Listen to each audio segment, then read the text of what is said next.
Welcome back. You're watching HFO-TV. HFO-TV is co-sponsored by J.R. Johnson LLC, specialists in multifamily restoration and repair work. Gantry Incorporated, the nation's largest independent mortgage banking firm.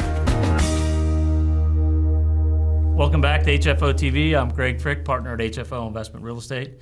Today we have back with us Marcel from Andor Law, who does a lot of property owner and tenant law, and also him and I served on the legislative committee for Multifamily Northwest. Actually, Marcel's head of that committee. So I thought we'd bring him in and kind of give an update.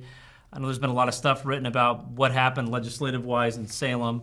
We can talk about that, maybe also talk about some of the other things in some of the other municipalities, smaller municipalities, and just give kind of an overview of what we saw the first half of 23. You're involved in a lot of this legal, really get down to the nitty-gritty on that. So thanks for taking the time to come and talk to our audience. So let's just jump right in. The session's over. Even with people walking out, it's over. So we do have some passage of bills. Yeah. Maybe we can do a highlight of some of the bigger ones and then get into some of the details. Okay. The big highlights this year is that we had about 7 major bills that passed impacting the housing industry. Of course, there was some money that was passed as well that should help to fund some programs for people who need it, which is great, I think, for the industry generally. But there definitely are some kind of command and control statutes which change the rules for housing providers, and they need to be up to date on what they need to do and have their managers do on site. And there were a lot of bills that got thrown out at the beginning. I mean, you and I talked about, does this have legs to go further? I mean, it was an interesting session in terms of a lot of things just kind of thrown against the wall. But now that we've kind of got to the end, it looks like about 7, like you said, that are really going to have an effect. Yes, some of the major bills that didn't pass that were really concerning for, I think, both housing providers and in particular owners. There was the right of first refusal, which would have allowed the tenants to actually get the right of first refusal on purchase. That didn't go anywhere. I think one of the other big bills was the rental registration, which would have probably acted as it would end up being a de facto tax. Right, and that was going to be statewide. And that would have been statewide. You would have to register every single unit you had. And so those didn't pass. And those were kind of huge victories, and there was a lot of pressure that was brought by the housing industry to help defeat those. Right.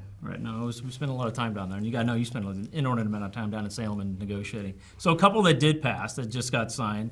There's the rent cap one. Yep. That's now statewide. They had originally said 3% plus CPI. It went back to 7 plus CPI, capped at 10. Yeah. Then there's the 15-year exemption, still part of that. Yeah. Is there nuance with that in terms of Portland, or is this kind of normalize it, make it easier for you that the whole state's under the same regulation? The big change was, as you noted, initially it was proposed to reduce rent control or perhaps increase it, depending on how you view it. Yeah, exactly. But there was going to be 3% plus CPI with a maximum of 8. So your max rent increase would have been 8. And for new construction, you would have been exempt from that, so you could raise rent whatever you needed to for 3 years instead of 15. So it was a huge reduction for new construction. And the rules, it kind of got simplified at the end. It's still 7% plus CPI, but the one thing that they did do that changes it from what we had before is it maxed out rent increases at 10%. So a hard cap at 10. Unless you have an exemption, and they kept the exemption the same. So they did. Okay. It's still 15 years for new construction. So it does have a major impact, but a lot less than initially proposed. Gotcha. And again, that's statewide, so it's not. Now, can each city do their own kind of component to that, or is this? Yeah. Are we getting to a point where maybe the state's going to normalize some of the landlord-tenant law? Unfortunately, it doesn't have any impact on the local jurisdictions. It doesn't, okay. And there was another bill that would have allowed each municipality, so city, county, to set their own rent cap. Yeah. They didn't do that, but in places like Portland where you don't have rent control, at least they don't call it that, but they have the relocation rules where you have to pay somebody if you raise the rent by more than 10%. That still is at play. Okay. And so there's still you still have to follow the local rules as well. And is there a relocation outside of Portland, or is it just a hard cap at 10? It's still just the hard cap at 10. There is no relocation outside the city of Portland. Okay. Yeah. Okay. And then I know there was talk about vacancy control, where if somebody moves out, you can't. And I think that's been defeated. I think if I remember, there's something in this bill if it's within the first year and you do a no cause. Again, that doesn't happen that often. So it's interesting that it's in there. You can't raise the rent above where the previous tenant could have been, but My concern is now that it's in there, do they keep trying to change that?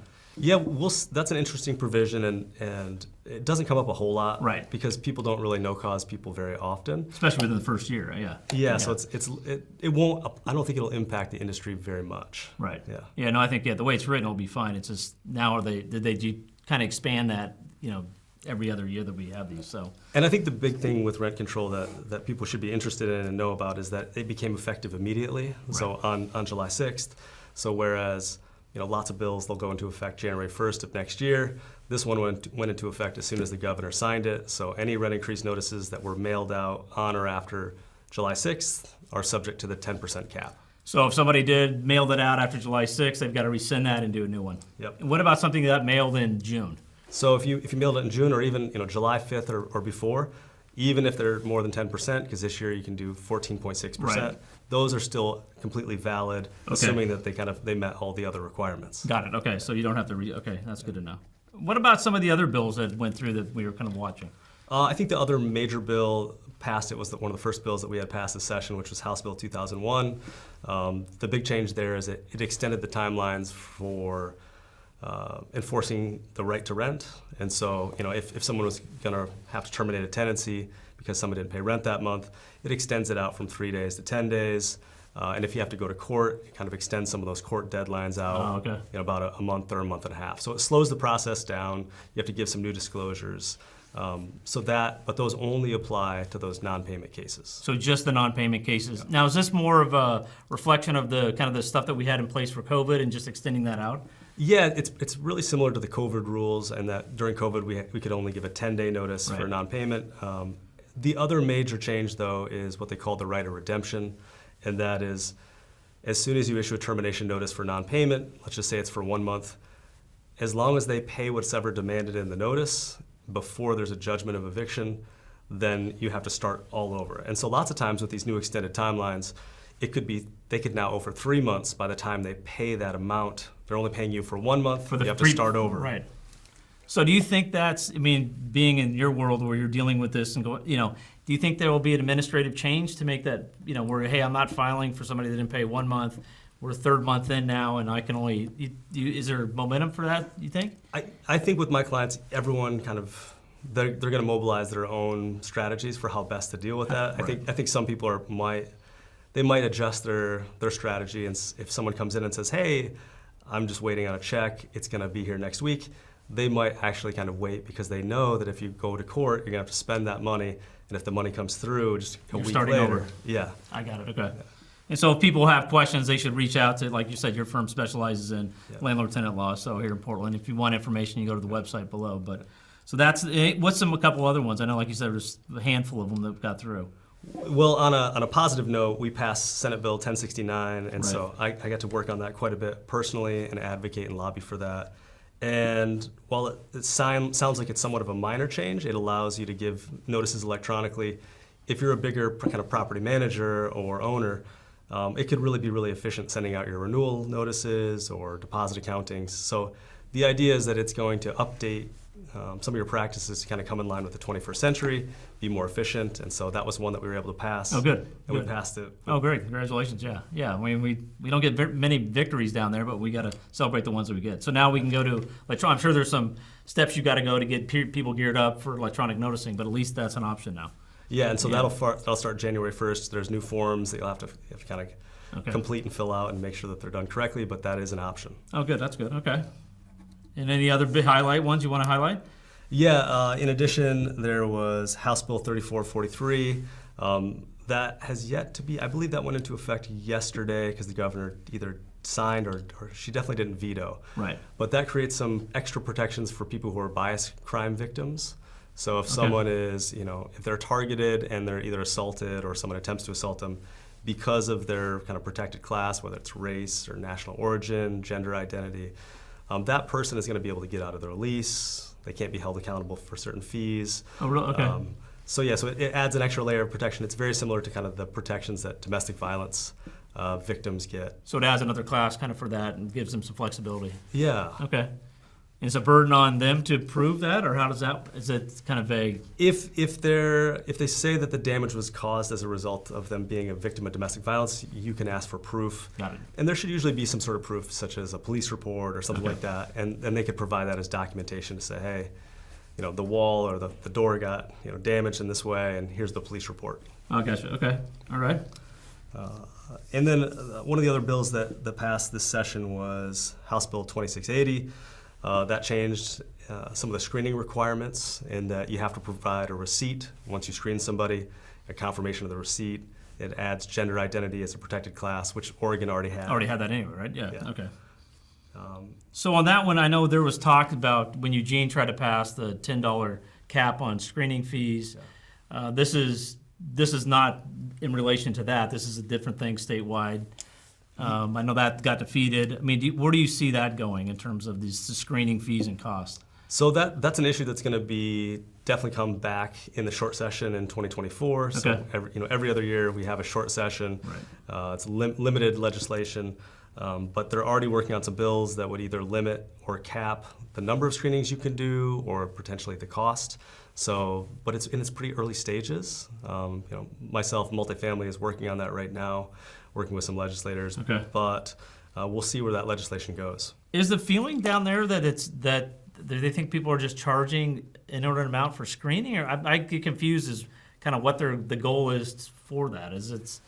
Yeah, it's a great question because as it currently stands, housing providers can only charge for the cost of screening somebody. Right. It's not a profit center. Yeah. Right. So they can't make anything. It's just merely covering the cost.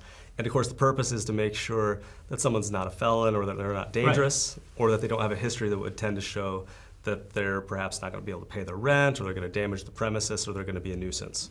And so all that, we can charge just for the cost of that.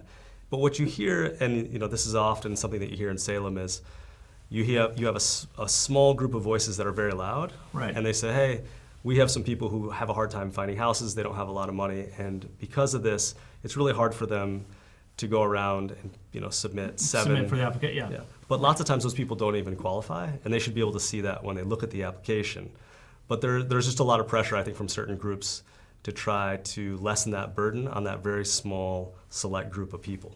Right. Yeah. Okay. Where they may not qualify, but then they're trying to say that it's the $30 for the background check that's preventing them from getting housing, so to speak. Yeah. You would think there'd be other ways to address that. I think that it's a small issue that's kind of looking for a very big solution, and they could probably have something that's a little more narrowly tailored. Right. Or maybe help fund. Like a fund where they could go and get rebates. Yeah, something like that. Yeah. Interesting. Okay. So do you sense that's going to continue with some momentum? I mean, like you said, I know Eugene kind of went on did their deal, and now we've got this other, we've got the House bill. Do you think, we're going to be dealing with this going forward? I think that the major things that we'll see next year are that we'll definitely see a screening bill. Okay. And the city of Eugene is passing some local ordinances. I think that part of the trend will be is we'll continue to see local governments, whether cities, towns, or counties, pass particular laws, and then housing providers have to go through the process of learning those specific rules, and it kind of becomes this hodgepodge or this kind of very colorful quilt of rules, right. And you got to know exactly where you are to comply. So how do you advise your clients, which is a lot of who own and a lot directly and a lot of management companies on? I mean, is it just a matter of literally keeping up as to where specifically your property is located and what jurisdiction? And we always say to everybody, make sure your forms are up to date and you're using the most, because I know that. But I mean, how do you kind of keep people engaged in doing this? Yeah, I think the thing that works the most is regular training at least for the staff, for managers and staff. Yeah, right. And the other thing is that just having a trusted advisor or law firm. I think in 2020 during COVID we sent out like 20 legal updates because the rules changed so much. So just having a good source, multifamily is a great source for legal updates as well. But just kind of being plugged into the industry so that you get those notifications that hey, the rules changed here.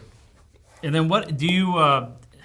I mean, I always hear West Coast. I mean, do you hear when you're talking to other people? Are we is it rougher here as opposed to Washington, California? Or what's your sense on that? When talking to owners and management companies that manage outside the area. Yeah, the West Coast is tough, yeah. Right? And certain areas of the East Coast are definitely tough. And by tough, I mean there's a lot of rules, there's a lot of penalties. But I would say Oregon, Oregon, Washington, California, they're pretty similar. I mean, Okay. they each have their own quirks. Yeah. But I mean, I've just talked to an attorney the other day who moved up here from California.